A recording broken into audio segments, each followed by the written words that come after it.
Good morning. What day is it? Hump day. Humpity hump. Wednesday, August 18th. You're with Heidi and Colette on this magical humpity hump. Do we have a picture of what it looks like outside, Mike? Can we go to that? I don't know if anybody has looked out the window this morning, but if you are, you might be looking at this. And beautiful Sault Ste. Marie. Gorgeous Wednesday morning here, and Craig is going to talk all about this beautiful scene. If ever Wednesday had a picture. Right? I think that should be Monday. Well, if Monday Monday's I think a little bit darker, but Wednesday you can sort of see the light seeping through. Seeping through. Nothing's seeping through. Yes. Yes. So yesterday there was some announcements with regards to policies and procedures from Dr. Kieran Moore, who is the top doctor in the province of Ontario. However, after all that came out about, unvaccinated MPPs will be removed from caucus if they're a part of Ford's caucus for the PCs. This is coming from the man who does not want to make vaccination cards mandatory, but he is making it mandatory for his caucus. Spokesperson for Premier Doug Ford is confirming that the Canadian Press and MPPs have been directed to take the shots in order to stay in caucus. You know, y'all can do whatever you're going to do out there in your personal lives, but you're not coming near me unless you've been stuck at least twice. Yeah, we're not getting how do you get the cause of COVID? Unknown. He doesn't want to, he's not standing for unknown. Nope. So a spokesperson did confirm that yes, in fact, Ford had said to his caucus, you want to stay? You better go get poked. That's right. So they didn't give a date by which members are expected to be vaccinated. Mm-hmm. However, Liberal leader Stephen Del Duca also earlier this week made it mandatory for all his MPs as well to be vaccinated. Now, why don't we share what's going on in another part of the world in COVID? Okay, well, hang on to your knickers. This one's weird. New Zealand has had enough. Had it. So the New Zealand government has taken drastic measures after the detection, after one case was confirmed. Oh, God, that's so many. Yeah. So the entire nation now has been put into a strict lockdown for at least 3 days after, again, confirming that single case of the coronavirus. So this is, of course, coming at the direction of Prime Minister Jacinda Ardern. Jacinda Ardern. She invoked some of the stirring rhetoric she used early in the pandemic by urging the team of 5 million New Zealand, 5 million of New Zealand's population to go hard and early in terms of trying to eliminate the latest outbreak. And she's looking around the world and she's saying, hey, come on. We've seen what's happened in other areas, so we only get one chance. And to be fair, I mean, they were probably the most successful in not only flattening the curve, they eradicated the curve. They just took a pencil and just erased that curve. They were like, man, we're linear. Not on my watch. Not at all. It's one. You get into lockdown and you stay there. All right, well. Imagine being that one person. I know! Talk about the scarlet letter. Okay. Way to go, Frank. Awesome. Anyway, we got some info for you from APH with regards to a flight from Air Canada on Saturday, August 14th that you might want to hear. You definitely want to hear. But before we do that, we definitely need to hear from Craig. What's going on with these beautiful images we're seeing this morning, Craig? It is a pretty foggy and misty morning out there. We're going to take a look again at that shot. Let's go to it, Mike. Oh no, we're going to go to radar first. We'll show you that we have no rain or what. Are we going to that? All right, let's go to it. There we go. So there we go. So there's our radar shot. Not showing you really anything. Doesn't really pick up the fog either, but believe me, there is fog as we just saw a little while ago. We're going to go to that live shot courtesy Wireless Comm, and that is actually the riverfront, I believe, that we're looking at. And that's how pretty foggy it is out there. You can't really see a lot. That is going to stick around for a couple of hours today before it lifts. And when it lifts, it's going to get pretty steamy out there because we're going to see a lot of sun today.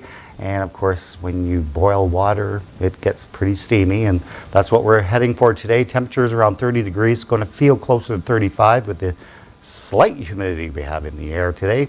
The dew points are still not at that sticky point, but I imagine they will climb this afternoon. And it's going to feel pretty hot right into your evening. Clear conditions, sunny skies, temperatures around 27 for your evening. It gets warmer during the week. I'll show you that coming up on the 3-day forecast in just a couple of minutes. So I think he's saying it's a chance of Coletti this afternoon. The sticky hot weather. Looking pretty Coletti. Pretty Coletti out there. I long for the Heidi effect. Oh, yes. Thank you very much, Craig, and everybody. Enjoy the views this morning. Yes. Okay, over to you to talk about this Air Canada flight that came into the queue on Saturday. Algoma Public Health advising the health. The hell? Oh, the health. What the health? What the health?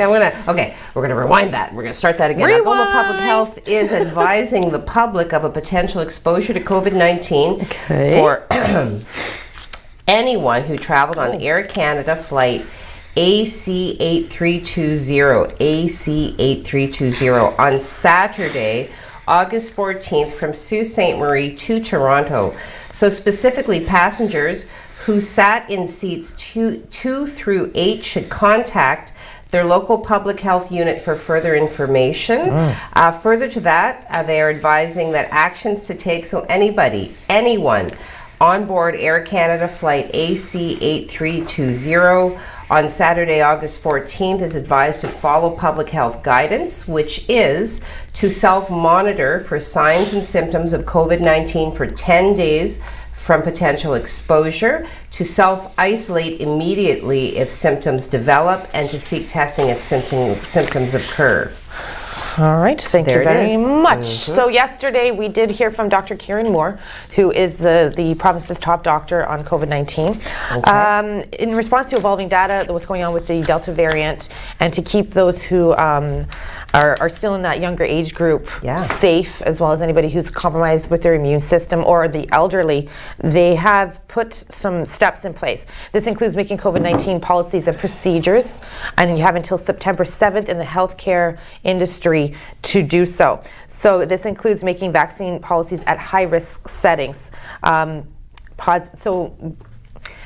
If you're in healthcare, if you're going into the homes, if you're in hospitals, that is a mandatory policy and procedure that the government needs to see by September the 7th.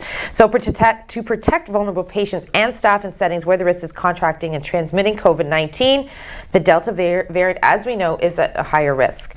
And also, just to let you know, the government is expanding eligibility for Pfizer vaccines to those who are born in 2009 or earlier. Okay. So that was also released yesterday. Yeah. Individuals who do not provide proof of full vaccination against COVID-19 in this industry of the hospital industry, the healthcare industry, they're going to have to undertake regular antigen testing. When we were discussing that, and as I said before, if you've had the COVID test, it's you unpleasant. don't want to do it more than once. I think they touched my brain. And that, you know what? I've heard that from a number of people. My daughter had to get tested. Yeah. And she actually, Sophia is very diligent, and it hurt my nose. We did keep her home because she wasn't feeling well. Right. And she said, "Mom, I have 2 out of 9 symptoms. I ought to be tested." So I dutifully, and this was early on in the lockdowns. I did have her tested, and I held her hand, and the poor little thing. Oh no, it's terrible. And they were fast. The nurse was brilliant. She was fast. Told her I'm going to count down from 5, and she did. But Sophia, as the firstborn, was if she ever fell, I would beat her to the ground. Of course, that's what mummies do. Somewhat pain intolerant. I will give her that. She's getting tougher though. She's a tough girl. And I think that COVID test helped. Yes, well, but it's still crappy to get that COVID. Anyway, so this has been posted to our website. There are several items around the policies and procedures. Please take the time to go do it and get vaccinated. That's right. If you would like to get vaccinated, so it's your choice. That's right. It is not mandatory unless you were in the Tory caucus. Well, and now there's discussion about, booster shots being administered, like thirds coming. So, what would be a morning without having to take a phone call? Sorry. I'll prance us through the provincial numbers because there's nothing apart from the potential exposure through that flight. There isn't a lot to really report on in the community. The numbers that I reported yesterday remain static. 4 active cases. We're sitting at 410 confirmed cases, of which 4 are active. So 113 cases screened positive for the variants of concern. I won't say the D word. 5 seconds. Oh my God. Well, so for the first time since August 12th, Ontario's daily COVID-19 cases have dropped below 500. So yesterday, 348 new cases were reported. 10 new deaths, but 6 of them occurred more than 2 months ago and were included in yesterday's number as part of that data cleanup that tends to come around just to kind of keep us on our toes. Tests, the province conducted 17,408 tests, giving us a positivity rate of 2.6%. Okay, quickly before we throw it a break, just to let you know that Live Nation Canada, which is also affectionately known as Ticketmaster, if you want to go see a concert, you want to go to a game, you are definitely going to have proof of vaccination or have a negative test for any concert. Okay. And they're following up on the heels of Lollapalooza, which was a 4-day music festival held in Chicago, where there was about 385,000 There was about 385,000 people at this concert. Local health officials traced at least 203 cases of COVID-19. So, if you're going to a concert, if you're going to a soccer game, if you're going to see anyone at a large venue, you are going to need to provide proof of vaccination or test free. When we come back, we've got a factoids today, and we're going to follow a wonderful actor who passed away too soon. But we'll be right back to tell you a little bit more. Family-owned and operated, A.G. Quinnell Well Drilling has been serving Sault Ste. Marie and surrounding area since 1968. For a free estimate, call 705-779-3909. A.G. Quinnell Well Drilling, available for all your water needs. 1944, 2nd Line West, Sault Ste. Marie, Ontario. A.G. Quinnell Well Drilling. Call 705-779-3909 for a free estimate today.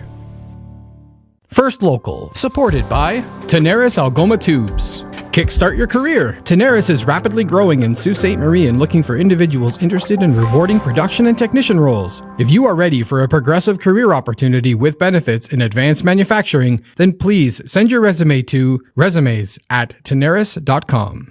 First Local, supported by The Refinery, the leader in women's fitness and transformations. 624 Wellington Street West in Sault Ste. Marie, Ontario. Call 705-255-8895 for more information. Rollers Bocce is now open, located downstairs at the Marconi. If you're new to bocce or love the game, Rollers is the place for you. Grab your friends and family and let the good times roll. Book your court today at rollersbocce.ca.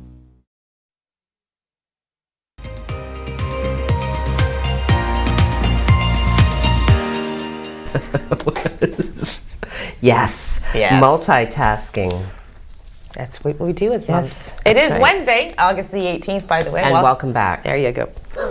Yes. So, Colette and Heidi, we wish to acknowledge some of our more recent support board sponsors. Of course, the Rollers Bocce, which is now available for booking. So please do contact them to arrange your game. And they are operating out of the lower part of the Marconi in this moment. So Okay, let's talk about this factoid that's going to follow throughout the whole morning show this morning, because we just wanted to highlight this very, I don't know, I mean, go ahead. I can't even. Well, you know what? Patrick Swayze was born on this day in 1952. And we did lose him far sooner than we had anticipated, but not before he was able to leave a legacy of, much beloved movies. He did some television. Do you remember him on North and South playing Ori Main? No, I do not. I certainly do. I do not. I do. Give me that man in period costume. Okay. And yes. Come on. Yes. Sing the spaghetti on. So I have 8 interesting facts about Patrick Swayze that I will sprinkle liberally throughout this show. I will start by letting you know that Patrick Swayze was once part of a Disney ice show. Okay, so, while he did garner acclaim for his dramatic works in films like 1983's The Outsiders and 1987's Dirty Dancing, among others, he was equally adept at roles requiring a high degree of physicality, okay? His agility stemmed from an early love of dance, okay? Now, he did grow up in Houston. Swayze's mother, Patsy, was actually the director of the Houston Jazz Ballet Company, which provided her son with an early portal of entry to the art form. So 8 months old, Swayze would sit in his playpen and dance in time to the music while his mother taught class. So he did go on to take ballet, which, earned him some taunting and bullying, but also helped him branch out into football and gymnastics. Okay, so he met his future wife, Lisa Nemi, at his mother's class. Did you know that? No, I did not. I did not. I do know. And the two got married in '75. Now, fresh out of college, Patrick Swayze toured for 1 year with the Disney On Parade ice show as Prince Charming. I was trying to think, okay, who would he be? Clearly he's Prince Charming. Come on. Yep. All right, well, we're going to continue on, and we've got some quotes from Dirty Dancing because I live by that. I love that movie so much, and who doesn't? Okay, let's open up the local news. There's a man wanted on a firearm offense. Let's know more, please. Okay, so August 16th then, so this would have been Monday, officers with patrol services did charge 47-year-old Vincent Scheil with firearm offenses. So this is pursuant to an incident on July the 10th. So the accused on July the 10th did attend a residence in the 1300 block of Wellington Street East. While at the residence, a verbal argument ensued between the accused and the victim. At this time, it is alleged that the accused pulled a black handgun from his waistband and began waving it around during the argument. The accused then left the residence a short time later. Of course, the incident was reported and officers attended and began an investigation. The result of the investigation was a warrant being issued, So the officers then so back to August 16th. Wow, so many dates. Okay. Let me straighten my hair here for a minute. Goodness gracious. So back to August 16th then, when the officers located the accused in the 700 block of Frontenac Street. Okay, we're there now. I was at Wellington Street, now we're at Frontenac. I know, Frontenac. Gotcha. I'm there, baby. Frontenac Street, Frontenac Road. Frontenac. Anyway, deep East End.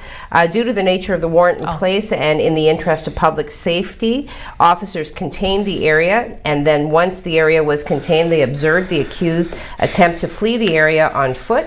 A short foot pursuit ensued, and officers successfully executed a high-risk takedown and arrest. Whoa, all the days work, eh?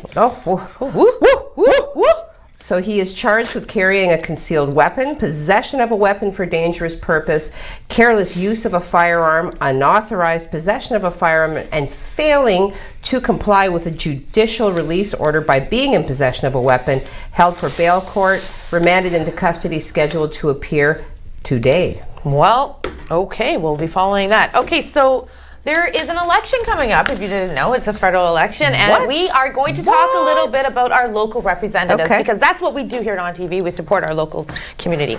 Okay, so we have, now there's a poll put out by 338canada.com. This is going to be updated continuously. Craig Huckabee is on the ball with this. Here are the projections. Here's what it looks like as of yesterday, okay?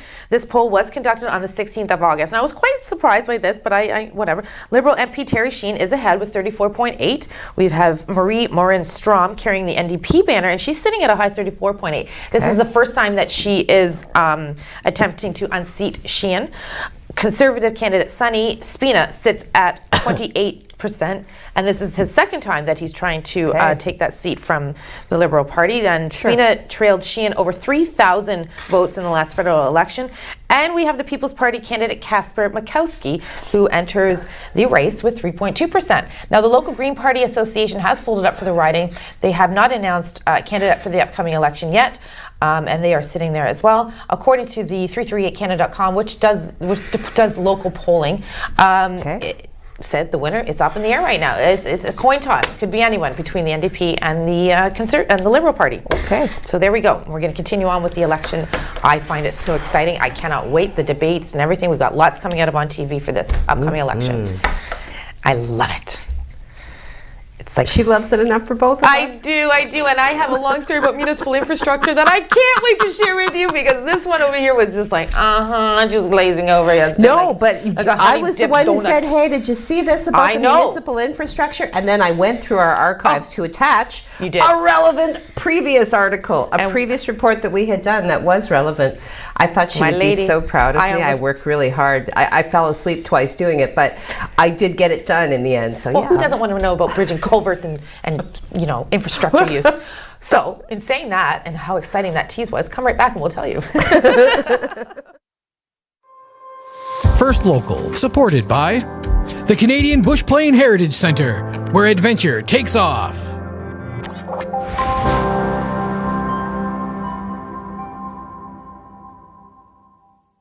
First Local, supported by Gary Chervinsky, Exit Realty, Lake Superior. Buying a home is a big decision, so is choosing the right agent. Call Gary Chervinsky, broker at Exit Realty, Lake Superior, 705-257-5432. When I found out I had cancer, it was the hardest day of my life. But life is bigger than cancer.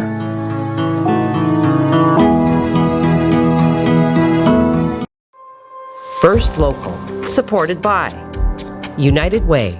Help make your community a better place. Show your local love and donate today.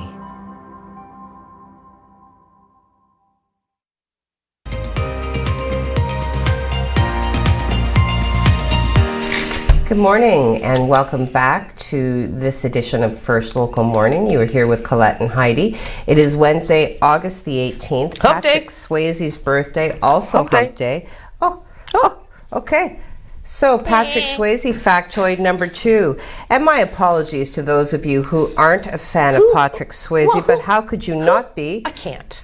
You know? What? What do you mean you're not? What did you say, Mike? He's not a fan of Patrick Swayze. Yeah, that's just not. Well, whatever. I'm just going to talk over top of you now. Mine was Cheryl Ladd back in the day. Okay, well, it's not Cheryl Ladd's birthday. So what Cheryl else? Ladd is nowhere near as prolific as Patrick Swayze was. You know, no disrespect to Ms. Ladd, but seriously. What about Momoa? Stop it.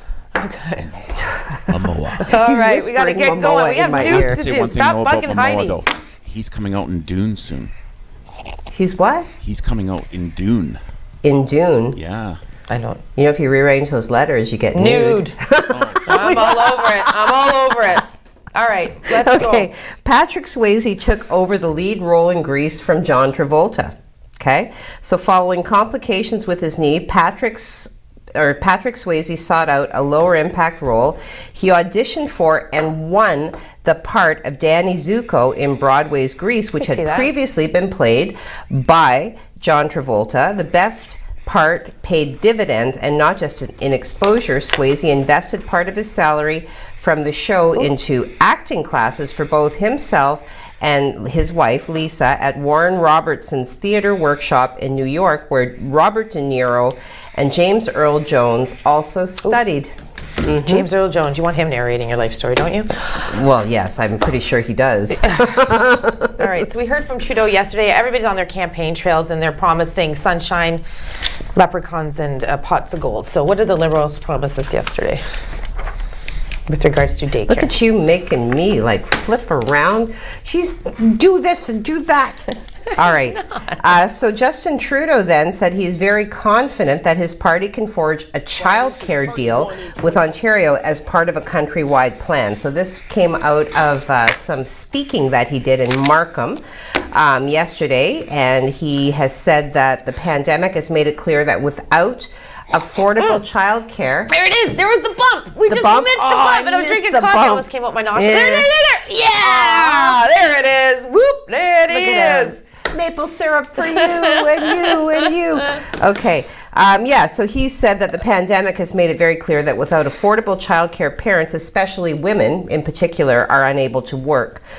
So they have promised then to reduce fees for childcare by 50% on average in the next year and introduce childcare for an average of $10 a day within 5 years at a cost of $30 billion. Billion. That's two fingers. That's billion. Okay.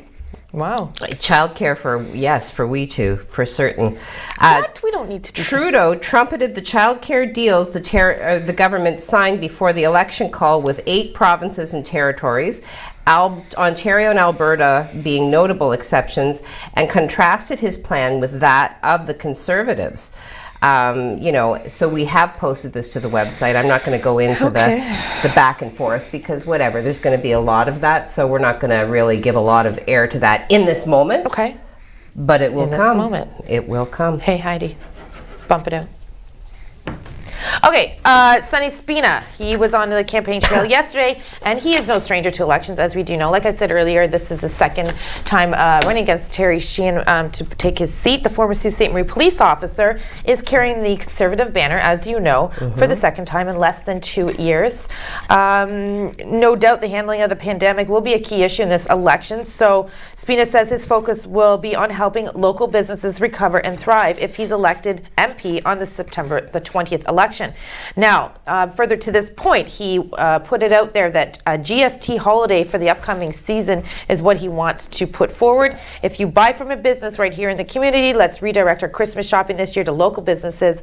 Let's secure a future with a 5-step recovery plan focusing on increasing wages, creating more job opportunities, and growing the economy here in our fine city of Sault Ste. Marie. He did add that they would like to invest $250 million to create the Canada Job Training Fund and will ensure laid-off workers have immediate access to training. So that is on his campaign trail and their platform for their run for MP. Okay, excellent. Well, good. I'm going to come back to, so we're going to keep it local. And what do you mean dead air? I was emoting. I don't think you should even talk to him when he's talking. Just keep going. Dead air. Dead air. Give me some canned applause right now. Dead ant. Dead ant. Dead ant. Dead ant. Dead ant. Okay. Fire services responding to a residential garage Well, we can't do canned applause. Well, you asked for it. I gave it to you. Okay. So, shortly after 9:30 p.m. on Monday, the Sioux Fire Service crew received a call of a reported residential garage fire, and this was taking place in the 200 block of 4th Line East. So upon arrival, smoke was seen coming from the rear area of the detached garage. Crews were able to contain and extinguish the fire, and further investigation did reveal the cause of the fire to be electrical in nature. So moderate damage to the structure, and fortunately no injuries to report. So good. Okay, great. Before we rip to a commercial break, I just wanted to talk about something that I began addressing yesterday, and that is when you're going to expect your voter information card in the mail and how to register to vote. So I just wanted to take a couple minutes to address this and really lay it out. So I'm going to be working on something today, and Heidi's, I know, going to be linking like crazy after I give her that article, and we're going to get that up on the website, but just to provide some information to you guys to let you know what the process and procedures are. So again, Canada's 44th federal election is coming up on the 20th of September. You can expect your voter card in the mail between September 10th to the 13th. Elections Canada mails out the voter information cards about 3 weeks before Election Day.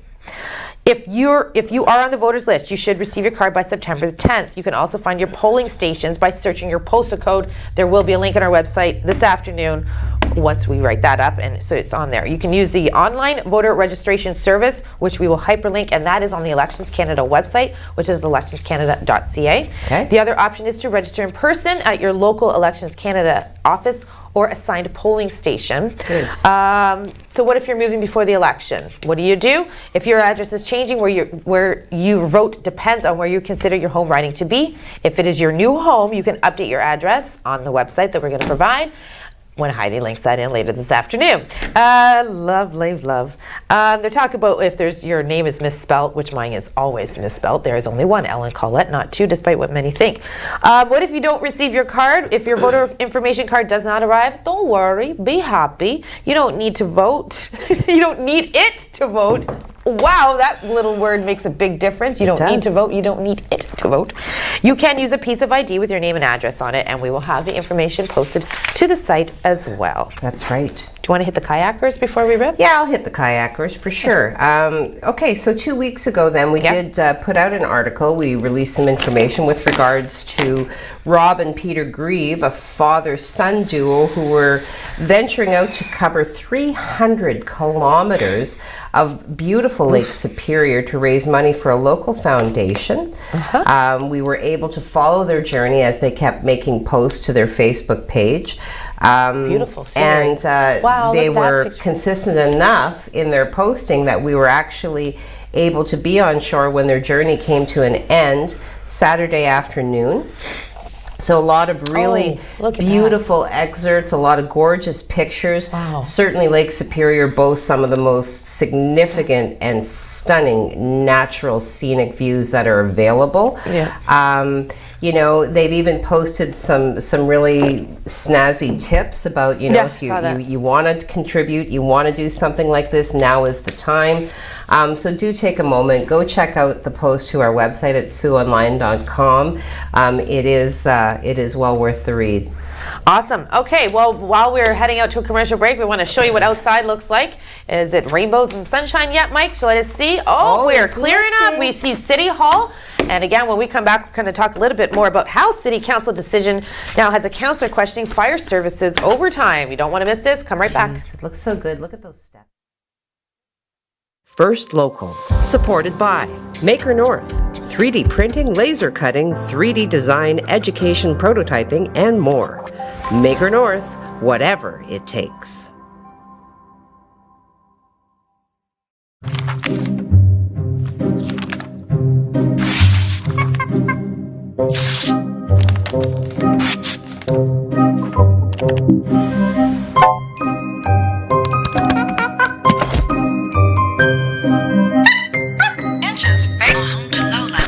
This large male sports a weight trimming black fur dominance over. You don't need a media monkey to make healthy choices. Think for yourself. A message from Concerned Children's Advertisers. First Local, supported by Aug18 Family and Community Services. Be an alternative care parent. A child needs you.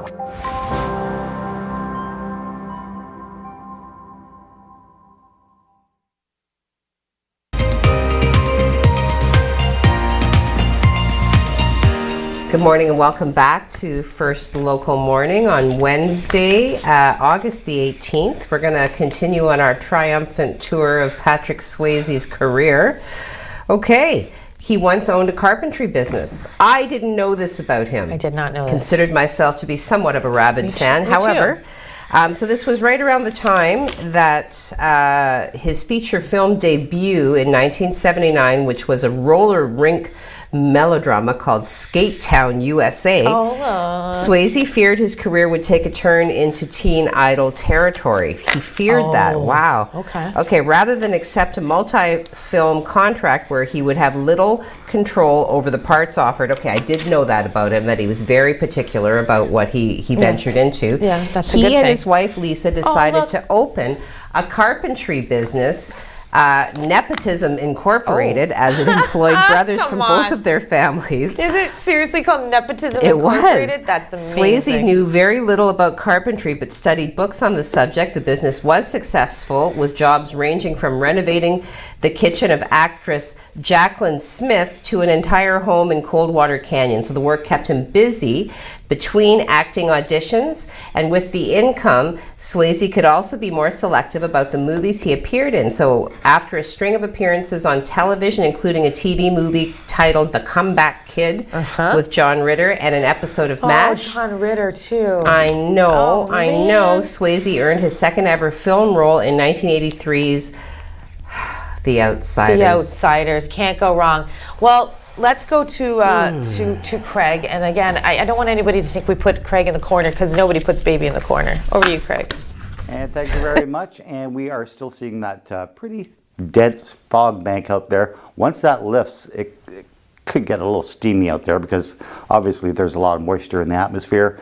and we are looking at a very hot day today. We'll take a look at the satellite, and you can see we're still in that clearing. Well, of course, we still have a little bit of fog here, not showing up here on the satellite, but this is a clearing, this is high pressure, and that's pretty much stayed put for most of this week, and it is going to continue that way right into the weekend now. We'll take a look at the radar, and look, nothing really to show you. Just a little bit of fog here. That's going to burn off probably by the noon hour, and temperatures are going to feel like 35 degrees later on today. We'll take a look at temperatures for today. 30 degrees is the high. Again, add in that little bit of humidity. It's going to be a little closer to 35 degrees, so a pretty steamy day. 27 in Wawa, 30 in Timmins and Sudbury. We're all seeing that influence of that high pressure system, and this is what we look like for today. So you can see where our air is coming from. It's coming from the south. We're tapping into this little bit of moisture here over the next several days. Actually, this is going to continue to rise up and just make it a little more sticky right into the weekend. We'll take a look at your forecast for today. Sunny skies once we lose the fog, 30 degrees, feeling like 35. Same story for tomorrow, 30 degrees, a little more cloud coming in our way late in the day Thursday, and the same story for Friday, except we're going to bump that up to 32 degrees, feeling closer to 40 degrees on Friday, and then we see a little bit of a cold front coming in. The timing on that is still questionable, and we'll show you that more at 5 o'clock today, but right now we're going to send it back to Heidi and Colette. Thank you, Craig. We appreciate that. Craig. And again with the blue. Like, I know, he really, stunning. Really, and we're all your in blue color today. Just like Monica was yesterday. Remember? Monica. What's on the blue dress? Oh, you know what we didn't talk about? What? Other than the blue dress markings? Is 18 years ago yesterday, not only did Mike and Giselle get married, we had a blackout. Remember that big blackout? I was in Now, downtown Giselle, did that have anything to do with why you dropped your guard and married Mike Chakosky? I'm kidding. I'm kidding. But do you remember that? Now, where were you when the blackout occurred? Why don't you communicate that to us? Send us your story to our Gmail account. I almost said Hotmail. Whoa, how holy dating myself. I think it's like First Local at On TV. At gmail.com. No, First Local on TV, First Local. There it is. There it is. On TV, First Local at gmail.com. Right. So if you weren't at the Chakosky wedding, where were you? I was on the treadmill at my gym, and it just went. I was at Leone's Italian Kitchen, which was the restaurant underneath the Second City. I worked at both establishments. The power did go out. We had a buyout that night. We were unable to cook supper for this huge corporation. We did light candles. We did offer salad. Salad and candles. We served them pizza. Booze. We did do that. We served them pizza. TV. And, Mike watched TV because he had a generator. Yeah. Anyway. And then the panic call came out that the beer was getting warm in the fridges, so the staff rallied and we sat on the patio and drank beer. Cheers to the dedication to you.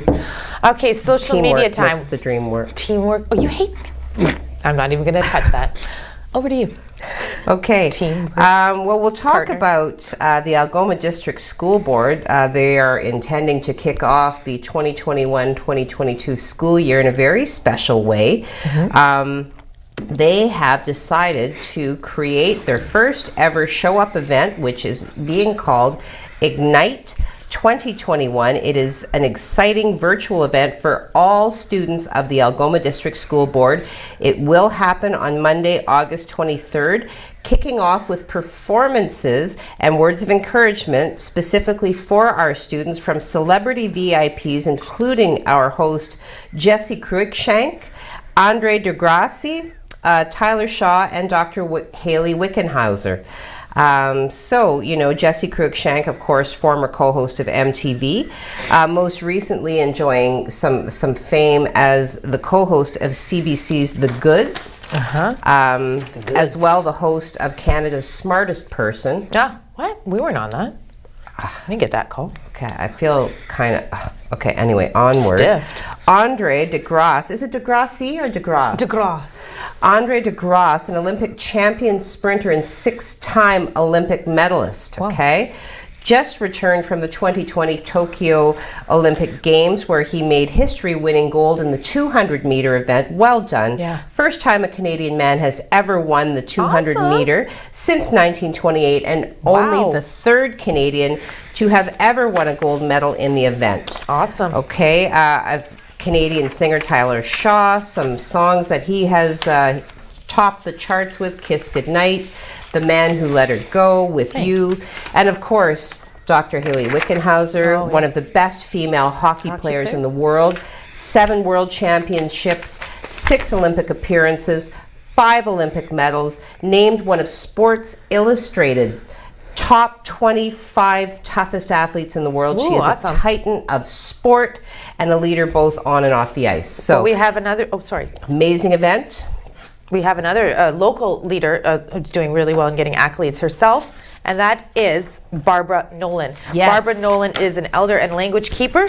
She's currently lives in Garden River. In recognition of this honor, Barbara will receive $10,000, a framed certificate, and an Indigenous designed blanket. A public presentation of the award will be made at a future date, which On TV will be at. We won't miss that. And I'm going to reach out to them and make sure I can try and get an interview with Barbara Nolan. Okay. She said so many successes. We will talk a little bit more of her success when we come back, as well as what's going on in the City Council with regards to the fire department. We'll be right back. Fire services. First Local, supported by James Seaton, Mortgage Specialist. Your new home doesn't come with mortgage advice. I do. Call James Seaton Mortgage Specialist, RBC 705-975-1519. Just once in a while, at parties and stuff. If that's what your kid says, they'll probably also tell you that it's not a big deal. But that's no reason not to talk about it. You could tell them that you think that's a good thing and that you're really happy they don't use it that often. Then ask them why. Maybe deep down they know it's bad. They just need your help realizing it. From there, it should be pretty easy to drop off the hint that their brain is still growing and that they shouldn't smoke pot. At least not until they're older. Visit drugfreekidscanada.org for more tools to help start the conversation. First Local, supported by Northern Safety and Training, locally owned and operated. Get your DZ training for only $2,300 plus tax. Call 705-987-8460 for more information.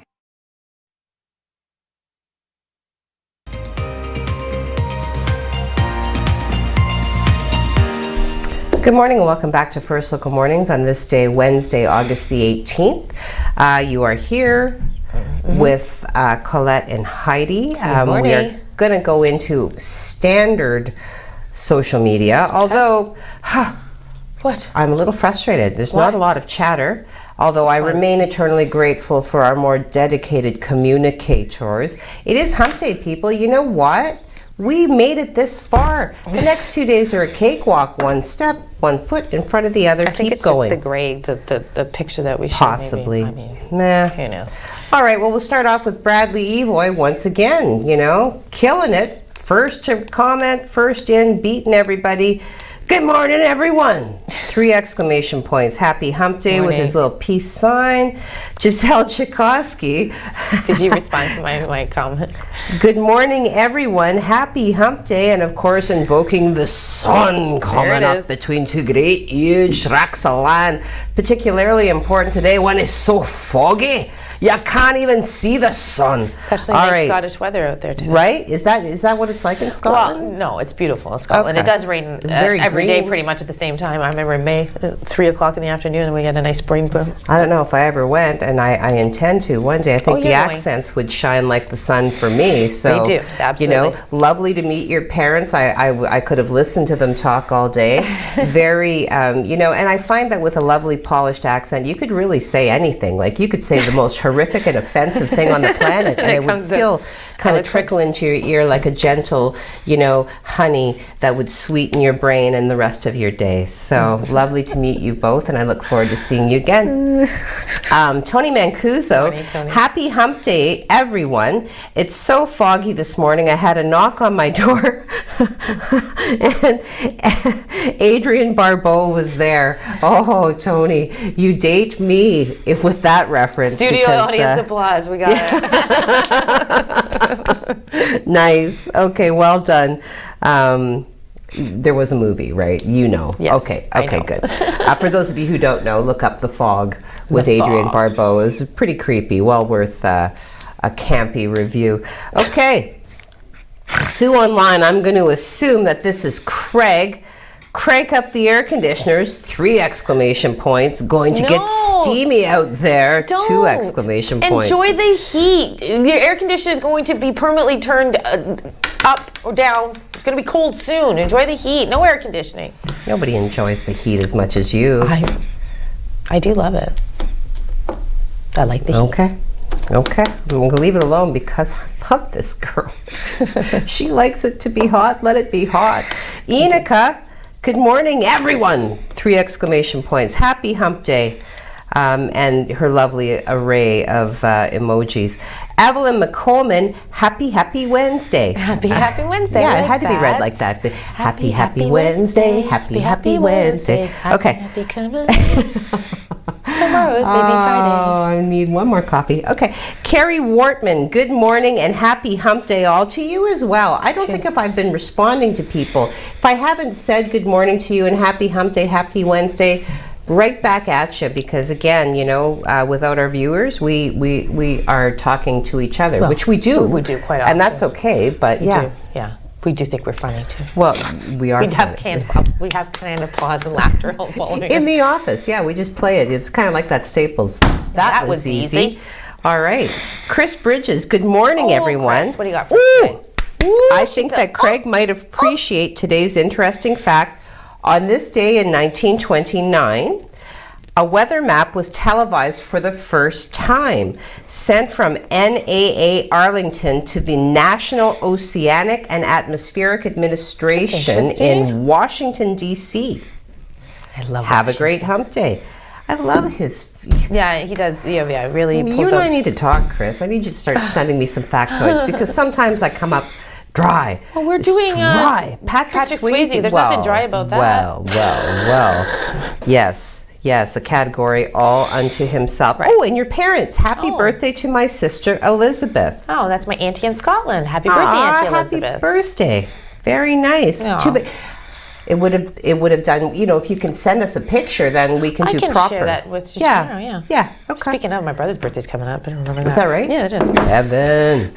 Okay, were they good for social media? Okay, Good for social media. Before we went to a commercial break, we were talking about language keeper Barbara Nolan, who has been honored with the 21 Ontario Arts. I say 21 now instead of saying 2021. So if you're honored with the 21 Ontario Arts Council Indigenous Arts Award. I just wanted to go in a little bit as to why Barbara received this award. She is a proud Anishinaabe resident, and she resides in Garden River First Nation. She is also known for the causer of language understanding. She is grateful to have survived the attempts by Canada's Indian residential school system to take her language away from her. Okay. As a vibrant first speaker, Barbara has spent several decades working with a variety of organizations to revitalize the language. She began this work in the 1970s as a student, family, and social counselor here in the Sioux and Garden River. She developed the area's first curriculum, Anishinaabe Wayam, I'm sorry if I'm mispronouncing that, curriculum, which began to be taught from kindergarten onwards. She's really highlighted her culture. Wow. With the success of the curriculum for elementary schools, Barbara then received requests from Algoma and Sioux College of Applied Arts for their own language courses. Awesome, that's great. So today Barbara serves as a language commissioner for the Anishinaabe Nation. In this role, she advises on methods and approaches to support the protection of her culture. So congratulations, Barbara, from everybody here on TV and Sioux Online. We will be following you when you get that award. We hope to be there and interview you. Okay. Over to you. Okay, so you will talk for a moment then. There was unfortunately a fatal ATV collision, and this did take place in and around Chapelot. Okay, so on August 16th, Monday at approximately 5:15, members of the Superior East Detachment of the Ontario Provincial Police responded to a single all-terrain vehicle collision near Nagasan Lake in Caverly Township. So the driver of the ATV, Andre Van Mile, 86 years of age, from Tillsonburg, was unfortunately pronounced deceased at the scene. The investigation is ongoing with the assistance of the Northeast Region Traffic Incident Management Enforcement Team, including a technical collision investigator and a reconstructionist. Yesterday, I reported on a fiery plane crash out of Thunder Bay, which had flights that were coming into and out of Thunder Bay from Sault Lookout and Sault Ste. Marie halted. There are images of some heavy smoke that you can see right here, and flames on the runway at the Thunder Bay Airport just before nightfall 2 evenings ago. Not last night, the night before. This was the aftermath of the crash, which claimed the life of one person. In a statement released earlier yesterday by Ed Schmidicki, he's the president and CEO of the Thunder Bay International Airports Authority, saying that approximately 2100 hours on August the 16th, a twin-engine aircraft crashed at the Thunder Bay Airport, resulting in one fatality. Responses were provided by several emergency services. The statement also advised that flight disruptions are expected, resulting in delays and cancellations. And again, there are some people who are stranded there from the Sault Lookout, who resulted in 37 passengers being stranded. So we'll continue to follow that, and Heidi will bend over and pick up that pen on our commercial break. When we come back, we're going to talk City Council with regards to the municipal infrastructure funding, the stairs on the steps of the stairs on the front of Civic Center, as well as a 2016 council decision that is coming back to this council.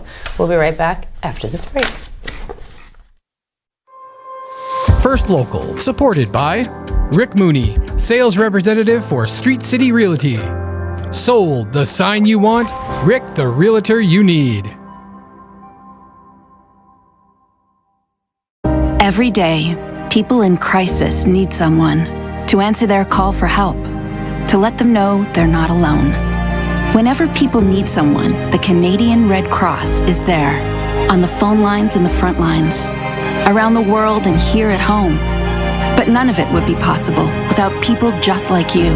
No matter who you are, you have something to give. You can be that someone with the Canadian Red Cross. Learn more at redcross.ca/someone. First Local, supported by Tammy Ovey. Are you looking for an agent who confidently knows the culture and community of Sault Ste. Marie? Call Tammy Ovey, 705-971-0171.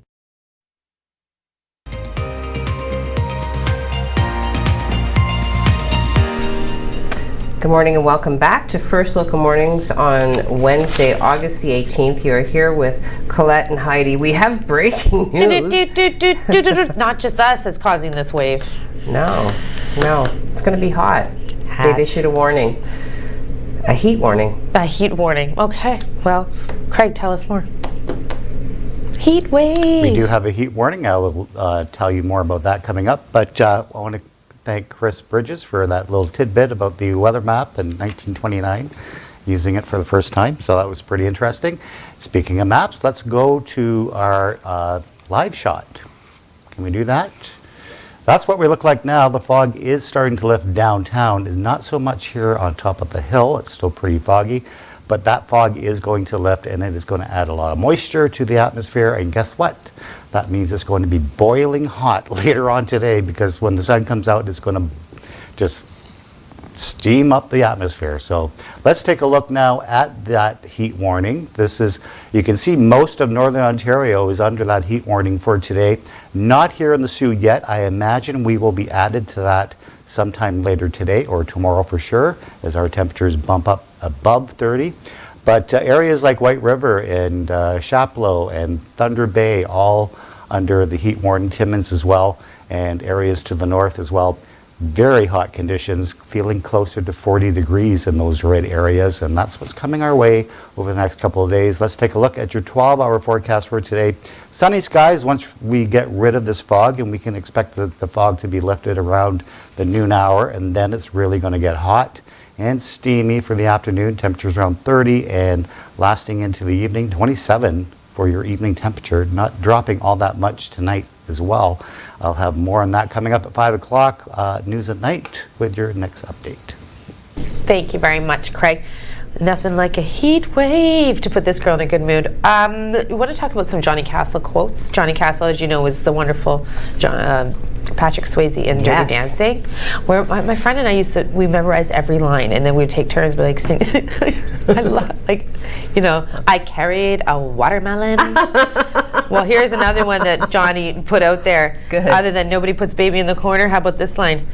Okay, you just keep putting your pickle on everybody's plate, college boy, and leave the hard stuff to me. Oh, mic drop on the Swayze. Hey? Woo. What else you got there? That's awesome. I know, right? I really like that when I started. Nothing quite as pickly as that one in hard. That little wimp, he wouldn't knew idea if it hit him in the pachanga, which is the pachanga is a dance move. So, anyways, it takes a real saint to ask daddy. That's the other thing he said to baby. Remember? Yeah, because she went the money for got the money for the Yeah, come on, that was mean, Patrick. But anyways, we love you. Another factoid about Patrick Swayze. Another factoid. I'm going to get selective now because not all of them are as quite as scintillating as I had hoped. I will let you know. Okay, so we're all familiar with Dirty Dancing, but we are probably all equally familiar with Ghost. Patrick Swayze was not the first choice for the role of Sam. Who was? They don't say who was. That's because that would be embarrassing if they did. Okay, so of course, you know, Sam Wheat, a murdered man who returns in spirit to communicate with his widow, Demi Moore. In 1990, director Jerry Zucker told People that Swayze was not his first choice to Wheat, and this had to do with some of the action movies that he made in 1989, those being Roadhouse and Next of Kin. Oh, my Roadhouse. Now, all of this changed because he did have tremendous range, you know, as an actor. Yeah, he did. He read a key scene from the script in Zucker's office, and Zucker is quoted as having said, "We all had tears in our eyes right there in the office, and we knew how the movie ended. I saw a side of Patrick that I never knew existed," and Ghost then would go on to become Swayze's biggest hit by far, grossing nearly $218 million. So, wow. There you go. Who turned down the role? I got it. Tom Cruise and Harrison Ford. Turned down the role in Ghost? Yeah. Look at you. Yeah. Oh, it's not me. This is all Mrs. Google. Oh. Excellent stuff. Did you say we had another social media person up there? Debbie Doucette popped in. Debbie Doucette popped in to say good morning and offer up an array of lovely emojis. She bids us all have a lovely day. All will have a lovely day to you as well, Debbie, and thank you for popping in. Yeah. Thanks for stopping by. I just popped up to Stay say classy, hello. Sault Ste. Marie. I just recently watched Anchorman with one of my favorite people, and we had some great laughs, but it was so funny. It was so funny. Go! Anchorman 2, no. Not so Don't much. even start me on that one. No. When you get it right the first time, it's not always necessary to do another. Unless you're Austin Powers, you can't do sequels. Austin Powers is just gets funnier and funnier.